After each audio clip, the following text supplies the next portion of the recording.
Hey guys, this is Two Down Daily, coming at you with another moto vlogging video on this beautiful Sunday.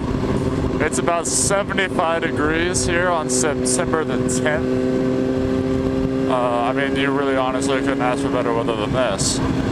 But I decided to kind of do like a topic for this. Hello, police. I kind of decided to do a topic for this video today, and that was whether you could get a bike such as this, the R6 or Gixxer 600, or honestly kind of like any, I'd say a 600 bike. Good for a starter bike. That I started out on a 125cc Honda Grom as my first street bike. Now, that's not my first motorcycle that I had. The first motorcycle that I had was a Honda little like CRF 100 or something along the lines of that. And I kind of learned how to drive that in my backyard when I was a little kid.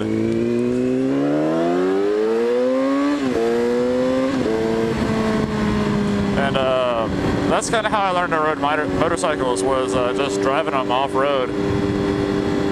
But you know, everybody's like, hey, you know, like I've grown up riding motorcycles on the road or like off-road, and I want to get one for the on-road now. And my thing is, I was in the exact same position as, you know, the people who are just like, yeah, I've been riding dirt bikes my whole life, riding a motorcycle on the road won't be anything different. Boy, was I wrong. The first time I drove a motorcycle on the road, it felt completely foreign to me. I was not used to it. I mean, like, I'd ridden around my neighborhood streets and everything like that.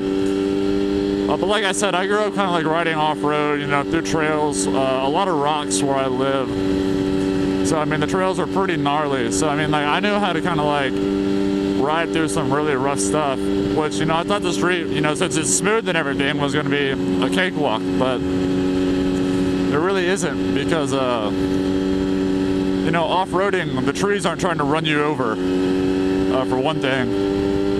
You're not really having to worry about any of the, you know, trees merging into you, which is a really big thing, especially in traffic. On the little Honda Grom, people really had trouble seeing me. So as far as a starter bike goes, I definitely wouldn't recommend a Honda Grom.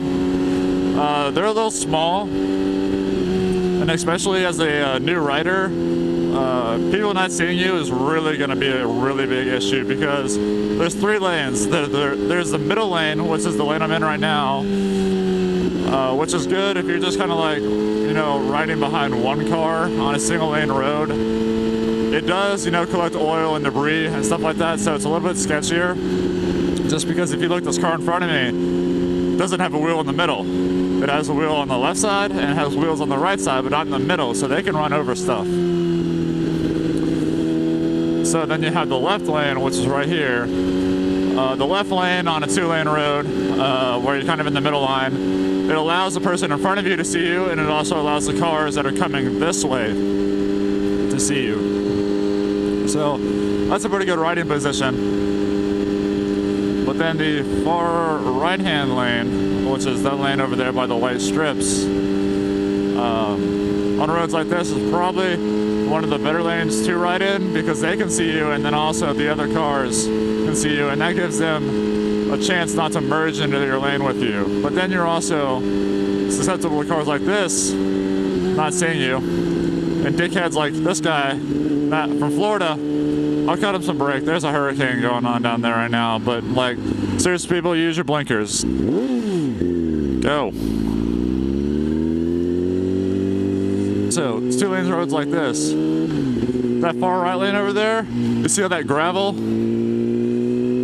That's one of the major concerns about riding in the far right lane, is that you're just gonna hit some gnarly road debris and kind of like, you know, go off into the railroad tracks and then get hit by a train, because, you know, like, worst case scenario here. Riding motorcycles on the road is definitely different than riding it off-road, so definitely take that into consideration. Tires are different, the power is different, shifting is different. Just about everything. Braking also too is very different. Never corners like these. If you're going way too fast in a corner, you're pretty much screwed. If you want to die in the corner, use this lever right here. That would be your. Is it gonna be like what's going on here?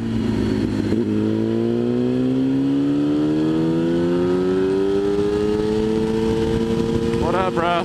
So I've been riding bikes for a total of about 9 years now, on and off road.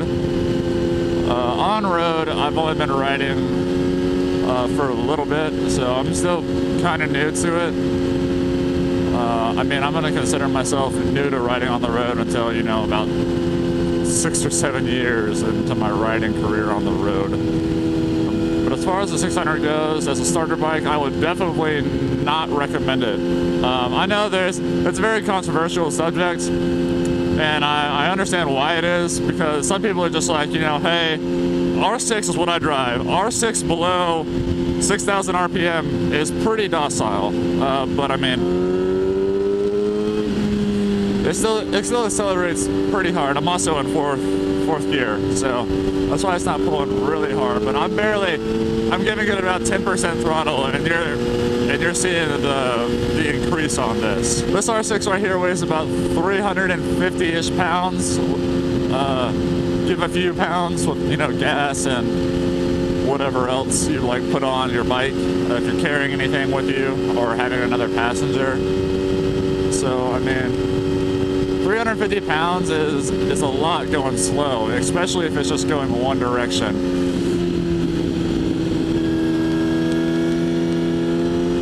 So I mean, if you're like going slow in a parking lot with the 600, which more than likely when you first get your first bike, you're gonna be going pretty slow, or probably around a parking lot or just around town trying to like kind of learn it. And 600s are heavy, so they can really, you know, just kind of push you over whichever way that bike wants to go. You can get a 250, start off with a 250. They're not near as powerful. People say, you know, they're not great for interstate speeds, but honestly, as a beginning rider, you don't really need to be going that fast anyway. I mean, I would definitely recommend a 250 as a starter bike, not a Honda Grom. Those are just a little too small. If you always wanted to start off with like a scooter, you could do that. That's if you're just around, you know, like in a downtown area only. Also, with the Honda Grom, interstate is a no-go. Can't do that. So you're kind of limited on how you have to plan your routes with the Honda Grom.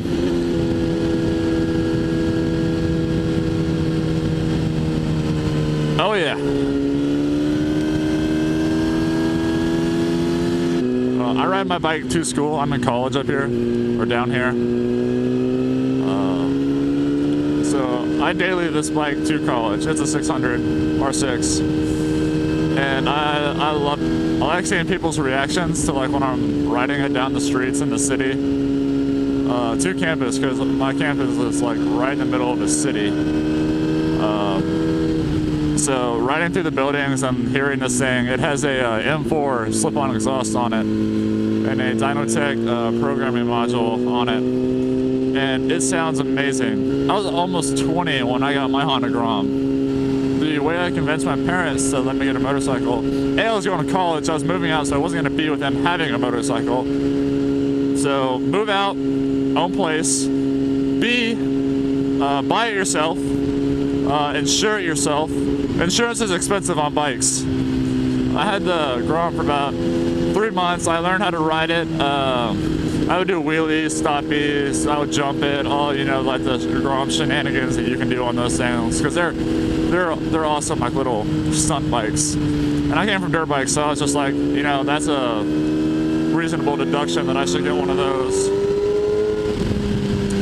I rode that for about 3 months to learn on the road, and I sold it, and then I bought this. YouTube is probably like the best instruction manual there is, as long as there's a video on it.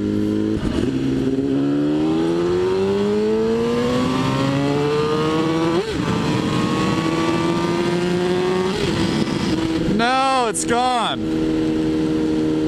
There was a kick-ass punch buggy there the other day. This thing is ridiculous. I've driven a SL 550 with Mercedes. That car is insanely fast. And this bike is faster than that. When you're learning, don't push it. Just don't. I mean, like, I know there's gonna be a responsibly reckless side of you that says, hey, you know, like, I'm getting the hang of this, let's go a little bit faster. Just don't. Learn how to ride first before you go off. And try and go faster. You can try on like straights like this if you're kind of alone to like speed up and see your bike feels. This R6 has pretty good engine braking, and I really like that. I'm a big fan of engine braking. Engine braking to me is better than brakes. So also remember that if you're going into a turn or like a really curvy section, always to me it's better to be in a lower gear because you get more engine braking and you don't have to use your brakes, because that engine braking is slowing the bike down for you. And all you have to do is let go of the gas. That's all you have to do. You don't have to touch any brakes or nothing. You just don't panic, don't whiskey throttle it, don't, you know, panic and hit the brakes. If you panic on a bike, simply just push your wrist forward. That's gonna stop giving it gas. All right, well, I'm here to my lunch destination, Subway, kind of at the end of this road. So I'm gonna stop here and get some food. Also be careful when you're pulling into parking lots like this, because there's like gravel fucking everywhere. So yeah, watch out for that too. Oh yeah, look at that reflection.